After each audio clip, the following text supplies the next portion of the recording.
this minimum income of £180 a week to help people self-isolate without worrying about money. That's as more than 500 political figures and academics from across the globe signed a letter demanding a universal basic income. It is time for governments to enact emergency universal basic income, ensuring that everyone in their jurisdiction has enough money to buy the food and other essentials they need to survive.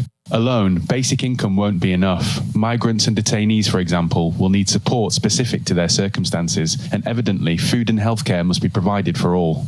But an unconditional basic income should play a central role in the emergency response to this crisis. Without it, lives will be lost. Well, that's as millions of jobs are at risk due to the shutdown of social activities and limiting social contact. A universal basic income would help workers who are being laid off, freelancers, or those unable to earn money due to government restrictions. In response, Boris Johnson said yesterday there would be further support to protect people and businesses. We will be bringing forward further measures to ensure that every worker receives support throughout this difficult period. Because no doubt, Mr. Speaker, we are asking, he's right to draw attention to the unprecedented nature of this crisis. We are asking the public to do quite extraordinary things. We're asking business to shoulder quite extraordinary burden.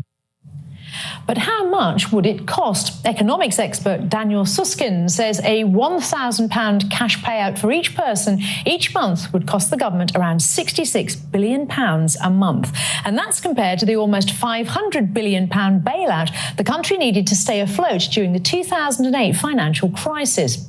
Well, meanwhile, plans to trial a universal basic income in Hull were rejected last month. The unconditional payments could have been as much as £100 a week, but the scheme was scrapped by the government. That's as a number of countries have already taken action to financially support their citizens during the outbreak.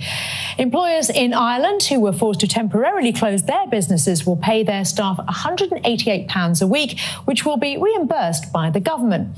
In Denmark, the government is paying 75% of each salary. And in Germany, quarantined employees are paid for 6 weeks.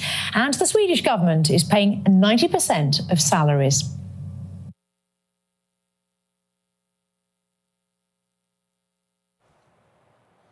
Here is my question. Here's my question to you. Where is the government going to get this money? Did you ever read the book of Genesis?